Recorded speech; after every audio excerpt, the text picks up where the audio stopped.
துணை குரு அடி போற்றி. நேயர்கள் ஜோதிட அன்பர்கள் அனைவருக்கும் அன்பான வணக்கங்கள். நான் உங்கள் வாழ்க வளமுடன் ஜோதிடர் ஸ்ரீ குரு சுந்தர வடிவேல். இப்போ பார்த்தீங்கன்னா 2025 செப்டம்பர் மாத பலாபலன்கள் ஒவ்வொரு ராசிக்கும் எப்படி இருக்கும், என்ன செய்யலாம், என்ன செய்யக்கூடாது, என்ன விதமான வழிபாடுகள் உகந்ததாக இருக்கும், நட்சத்திர பலன்கள் எப்படி இருக்குது அப்படிங்கிறதை பற்றி முழுமையாக நம்ம விரிவாக ஒவ்வொரு ராசிக்கும் நம்ம பார்க்க இருக்கிறோம். இந்த செப்டம்பர் மாதத்தோட நிறைய விஷயங்கள் நடக்க இருக்குது. அது என்ன அப்படின்னு பார்த்தீங்கன்னா 4 கிரகங்களின் பெயர்ச்சி இருக்கக்கூடிய மாதம் அப்படின்னா அந்த செப்டம்பர் மாதம் தான். பார்த்தீங்கன்னா தொடர்ச்சியாக 13ஆம் தேதி செவ்வாய் பகவான் பயிற்சி ஆகிறார், செப்டம்பர் 13. செப்டம்பர் 14 அப்படிங்கிறது சுக்கிரன் பயிற்சி ஆகிறார். அடுத்து செப்டம்பர் 16 புதன் பகவான் பயிற்சி ஆகிறார். அடுத்து செப்டம்பர் 17 சூரியனும் பார்த்தீங்கன்னா அடுத்த ராசிக்கு பயணம் போகிறார். அப்போ இந்த காலகட்டத்தில் பல்வேறு விதமான மாற்றங்கள், கிரகத்தின் மாற்றம் எப்படி நடக்குது அப்படிங்கிறத பொறுத்து ஒவ்வொரு ராசிக்கும் பல்வேறு விதமான மாற்றங்களை முன்னேற்றங்களையும் எதிர்பார்க்கக்கூடிய மாதமாக இந்த மாதம் அப்படிங்கிறது அமைஞ்சிருக்குது. எந்தெந்த ராசிக்கு எப்படி இருக்குது அப்படிங்கிறத விரிவாக தெளிவாக இப்போ நம்ம பார்க்கலாம். இப்போ உங்கள் ராசிக்கு எப்படி இருக்குது அப்படிங்கிறத பார்ப்போம். கும்பராசி காலபுருஷனின் 11வது ராசியாக இருக்கக்கூடிய கும்பராசி அன்பர்களுக்கு இந்த கும்பராசியை பொறுத்த வகையில் பார்த்தீங்கன்னா ராசியிலேயே ராகு பகவான் அமர்ந்து இருக்கக்கூடிய அமைப்போடு இருக்குது. ஒரு வருஷத்துக்கு அப்படி தான். அது மட்டும் இல்லாமல் பாருங்கள், கும்பராசி அப்படின்னாலே எந்த இடத்துலையும் மதிப்பு மரியாதை அப்படிங்கிற ஒரு விஷயம் தானாகவே தேடி வரக்கூடிய அமைப்பு அப்படிங்கிறது உண்டு. இருந்தாலும் பொறுப்புகள், நிர்வாகத்திறன் பொறுப்புகளில் ரொம்ப முக்கியத்துவம் வைக்கக்கூடியவர்கள், தான தர்மங்கள் செய்யக்கூடிய அமைப்பு அப்படிங்கிறது உண்டு. ஆமாம், எந்த இடத்துக்கு போனாலும் அதோட உயர் மட்டத்தில் இருக்கணும் அப்படிங்கிற ஆசையும் அந்த இலக்கை நோக்கி போகக்கூடிய ஒரு தன்மையும் இயல்பாகவே மனதில் உண்டு. அதே போல் தன்னோட கீழ்நிலை பணியாளர்களுக்கு தேவையான விஷயங்கள்லாம் செய்யக்கூடிய அமைப்பு அப்படிங்கிறது நடுநிலையாக நடந்துக்கக்கூடிய ஒரு அமைப்பு அப்படிங்கிறதும் உண்டு. இப்படிப்பட்டவங்களுக்கு இந்த காலகட்டத்தில் எப்படிலாம் இருக்குது அப்படின்னு பார்த்தோம்னா 7.5 சனி பாதிப்பு ரொம்ப படாத பாடுபட்டாச்சு. கும்பராசி அன்பர்களை பொறுத்தவரையில் ரொம்ப கஷ்டப்பட்டாச்சு. என்ன கஷ்டம் அப்படின்னா நிறைய பேருக்கு வேலை போயிடுச்சு, தொழில் அமைப்புகளில் லாபம் இல்லை, க்ளோஸ் பண்ணுற மாதிரி ஆயிடுச்சு. அடுத்து வியாபாரத்தில் பயங்கர நஷ்டம் அப்படிங்கிறதெல்லாம் ஏற்பட்டுருச்சு. அதுலேயும் வெளிநாட்டில் வேலை பார்க்கக்கூடிய கும்பராசி அன்பர்களுக்கெல்லாம் வேலையில் ரொம்ப ஸ்ட்ரகிளிங், ரொம்ப ப்ராப்ளம், எக்கச்சக்கமான ப்ராப்ளங்களை சந்திச்சாச்சு. ஃபேக்ட்ரி வச்சுருக்கவங்களுக்கே ரொம்ப சிரமங்களை சந்திச்சாச்சு. தொழிலாளர்கள் கிடைக்கல, தொழிலாளர்கள் இருந்தால் இங்கிட்ட ஒப்பந்தங்கள் நடக்கலை. அப்படின்னா என்னென்னா தேவையான வேலை அப்படிங்கிறது அவங்களுக்கு பிஸ்னஸ் வரல அப்படிங்கிற மாதிரிலாம் ரொம்ப சிக்கல்கள் நடந்து விட்டது. இன்னும் 7.5 சனி முடியலை, அதனால் கருத்தில் வச்சுக்க வேண்டியது அவசியம். அதே நேரத்தில் 2ஆம் இடத்தில் இருக்கக்கூடிய சனி பகவான் ராசிநாதன். அது மட்டும் இல்லாமல் உங்களுடைய ராசிக்கு பார்த்தீங்க அப்படின்னா எப்படி இருக்குது இந்த காலகட்டத்தில் அப்படின்னு எடுத்துக்கிட்டோம் அப்படின்னா கும்பராசியை பொறுத்த வகையில் ஒரு பக்கம் ரொம்ப சிரமங்களை சந்தித்தாலும் இன்னொரு பக்கம் குரு பகவான் உங்களுக்கு சாதகமான சூழ்நிலையை ஏற்படுத்துகிறார். எப்படின்னா என்ன நடந்தாலும் அதில் உள்ள பாதிப்புகள் சார்ந்த விஷயத்தில் ஒரு காம்ப்ரமைஸ் பண்ணிக்கிறது மாதிரி குரு பகவான் பார்த்தீங்கன்னா குருவோட பார்வை அப்படிங்கிறது உங்களுக்கு அமைஞ்சிருச்சு, ரொம்ப சிறப்பாக அமைஞ்சிருச்சு. இப்போ குரு பார்வை பட்டதுனால பல்வேறு விதமான தோஷங்கள் நீங்கிருச்சு.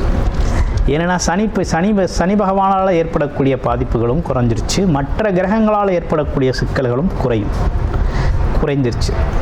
அப்போ இந்த காலகட்டம் அப்படிங்கிறது உங்களுக்கானதாக இருக்குது. அப்போ எடுக்கிற முயற்சிகள் வெற்றி தருமா அப்படின்னா பல்வேறு விதமான சிந்தனைகள், எதையுமே பிரம்மாண்டமாக யோசிக்கக்கூடிய ஆற்றல் நமக்கு இருக்குது. எதை செஞ்சாலும் பெருசாக செய்யணும், எங்கே வேலைக்கு போனாலும் பெரிய ஜாபில் போய் உட்காரணும், ஆமாம், எதை பண்ணாலும் நேர்த்தியாக பண்ணணும் அப்படிங்கிறது நம்மளோட அமைப்பு. வெளிநாடு வெளியூர் போகணும் அப்படின்னா ரொம்ப நல்லாயிருக்கும்.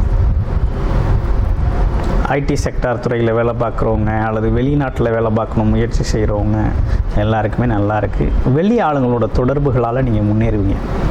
மாற்று மொழி பேசுகிறவங்களால் உங்களுக்கு வந்து உதவிகள் கிடைக்கும். வேறு லாங்குவேஜ் பேசுகிறவங்களால உங்களுக்கு உதவிகள் கிடைக்கும். ஆமாம், இடமாற்றம் அப்படிங்கிறது உறுதியாக இருக்குது. வேலைக்காக தொழிலுக்கான இடமாற்றங்கள் ரொம்ப உறுதியாக இருக்குது. அது மட்டும் இல்லாமல் முயற்சிகள் கை கொடுக்கும். இனிமேலுக்கு எந்த முயற்சி எடுத்தாலும் உங்களுக்கு அந்த முயற்சிகளில் வெற்றி கிடைக்கும் அப்படிங்கிற நல்ல அமைப்பு இருக்குது.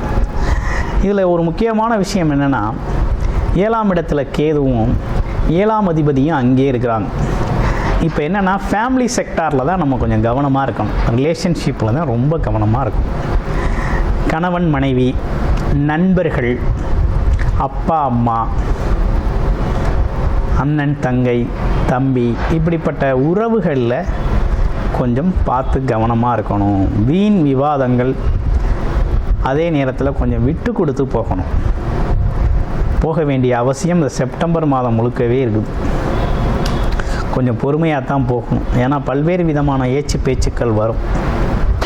அதனால் அதெல்லாம் கொஞ்சம் காதில் வாங்கி பொறுமையாக சகிப்புத்தன்மையோடு இருக்க வேண்டிய காலகட்டமாக இந்த காலகட்டம் அப்படிங்கிறது இருக்குது. அதே நேரத்தில் மனைவியோட உடல் ஆரோக்கியத்தை கொஞ்சம் கூடுதல் கவனம் அப்படிங்கிறத எடுத்துக்கங்க. அது ரொம்ப நல்லது. அப்புறம் குழந்தைகள் அப்படிங்கிற ஒரு விஷயம் ரொம்ப நல்லா இருக்குது. குழந்தைகளோட அமைப்பும் நல்லா இருக்குது. குழந்தைகளை வெளிநாட்டுக்கு படிக்க அனுப்புறது, வேலைக்கு அனுப்புறது, குழந்தைகளுக்காக ஒரு முயற்சி எடுத்தது எல்லாமே சக்ஸஸ்ஃபுல்லாக இருக்கும். குழந்தைகளும் இந்த காலகட்டத்தில் உங்களுக்கு உதவிகரமாக இருப்பாங்க. அந்த விஷயம் ரொம்ப நல்லா இருக்குது. உடல் ஆரோக்கியம் எப்படி இருக்குது அப்படின்னு பார்த்தோம்னா, உடல் ஆரோக்கியம் சார்ந்த விஷயங்களில் கொஞ்சம் கவனம் எடுத்துக்கணுங்க. அடிவயிறு சார்ந்த பிரச்சனை, வயிறு, குடல் சம்மந்தப்பட்ட பிரச்சனைகள், இதெல்லாம் கொஞ்சம் கவனம் வேணும். அப்போ சாப்பிட்ற உணவு மேலே கொஞ்சம் அக்கறை வேணும்.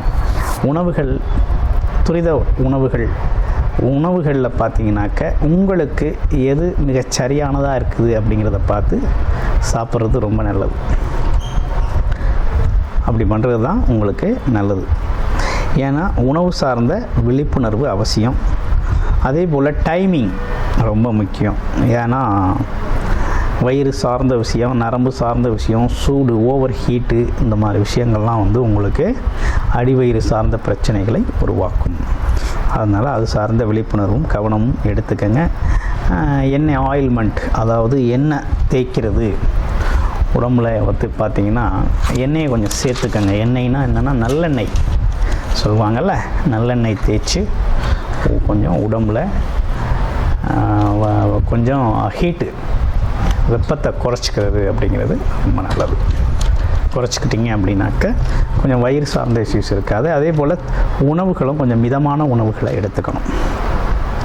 அடுத்து பாருங்கள், வேறு என்ன விஷயங்கள் இருக்குது அப்படின்னா, முதியவர்களுக்கெல்லாம் எப்படி இருக்குது அப்படின்னா, முதியவர்கள் இந்த காலகட்டத்தை பொறுத்த வகையில் எதுவும் புது முதலீடுகள் செய்யலாமா அப்படிங்கிறதெல்லாம் சில பேருக்கு யோசனை வருது.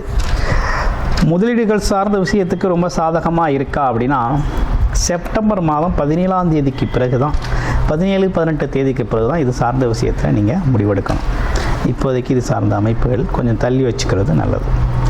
அடுத்து பேசுகிறது கொஞ்சம் பார்த்து பேசுங்க.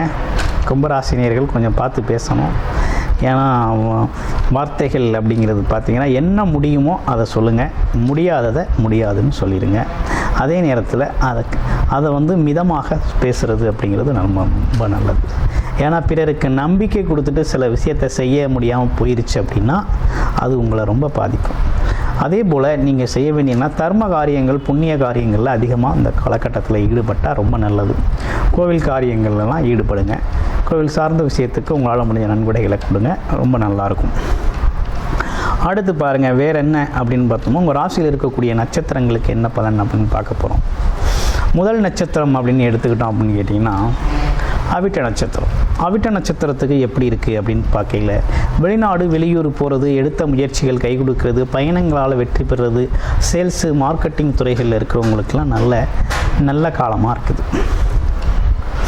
அடுத்து பாருங்கள், சதய நட்சத்திரம். சதய நட்சத்திரத்துக்கு எப்படி இருக்குது அப்படின்னா, ஆசைகள், கனவுகள் அப்படிங்கிற ஒரு விஷயம், எண்ணிய எண்ணங்கள் ஈடேறக்கூடிய ஒரு அமைப்பு அப்படிங்கிறது உருவாகுது. இருந்தாலும் பார்த்தீங்கன்னாக்க ஒரு நிதானத்தோட பயணம் செய்ய வேண்டிய அவசியம் அப்படிங்கிறது இருக்குது. வெளிநாடு வெளியூர் போகலாம். ஆமாம், அது மட்டும் இல்லாமல் பார்த்தீங்கன்னா தொழில் சார்ந்த, வேலை சார்ந்த அமைப்புகளில் கொஞ்சம் கூடுதல் கவனம் அப்படிங்கிறத எடுத்து செயல்படுங்க, ரொம்ப நல்லாயிருக்கும். பூரட்டாதி நட்சத்திரம். பூரட்டாதி நட்சத்திரத்துக்கு எப்படி இருக்குது அப்படின்னு பார்க்கையில், குலதெய்வ கோயிலுக்கு அடிக்கடி போயிட்டு வாங்க. குரு பகவான் வழிபாடு அப்படிங்கிறத பண்ணிக்கோங்க. குழந்தைகளோட உடல் ஆரோக்கியம், குழந்தைகள் சார்ந்த விஷயங்கள்லாம் ரொம்ப நல்லாயிருக்கும். குருமார்களோட சந்திப்பு உங்களுக்கு மிகப்பெரிய ஆற்றலை தரும். ஆமாம், உங்களுக்கு நம்பிக்கை தரக்கூடிய அமைப்பு அப்படிங்கிறதெல்லாம் இருக்குது. அப்போ முன்னேற்றமான காலகட்டம் அப்படிங்கிறது இந்த காலகட்டத்தில் இருக்குது. இருந்தாலும் என்னென்னா, உங்களுடைய பிறப்பு ஜாதகம் சப்போர்ட் செய்யணுங்க. பிறப்பு ஜாதகத்தில் நல்ல தசாபுத்தி அமைப்புகள் இருந்தால் மட்டும்தான் நல்ல விஷயங்களையே அனுபவம் செய்ய முடியும். அப்போ பிறப்பு ஜாதகத்தின் தசாபுத்தி அமைப்புகள்லாம் எப்படி இருக்குது, இந்த காலகட்டத்தில் கோச்சார நிலைகள்லாம் இப்படி இருக்குது. அப்போ கிரக நிலைகள் நீங்கள் பிறந்தப்போ இருந்த கிரக நிலைக்கும் இப்போ இருக்க கிரக நிலைக்கும் எதெல்லாம் மேட்சிங்காக இப்போ வரையில் நமக்கு நல்ல விஷயங்கள், எந்த செக்டாரில் நம்ம முயற்சி பண்ணணும், எது சார்ந்த துறைகள் நமக்கு சரியாக இருக்கும், வேலை தொழிலுக்கான முயற்சி எடுக்கிறதா, இல்லை குடும்ப அமைப்புகளில் ரிலேஷன்ஷிப்பை சரி பண்ணுறதுக்கான முயற்சி எடுக்கிறதா, இல்லை பார்த்தீங்கன்னாக்க படிப்பு சார்ந்த விஷயங்கள் குழந்தைகளுக்கான முயற்சிகள் எடுக்கிறதா, எது அது அப்படிங்கிறதெல்லாம் பிறப்பு ஜாதகத்தின் அடிப்படையில் நீங்கள் பார்த்து இதோட இப்போ இதில் இருக்கக்கூடிய சாதக பாதகங்களோடு ஒப்பிட்டு நீங்கள் பயன்படுத்தினீங்க அப்படின்னா ரொம்ப சிறப்பாக இந்த காலகட்டத்தை கடந்து போகக்கூடிய நன்மைகளோடு கடந்து போகக்கூடிய அமைப்பு அப்படிங்கிறது உருவாகும். நன்றி, வணக்கம், வாழ்த்துக்கள்.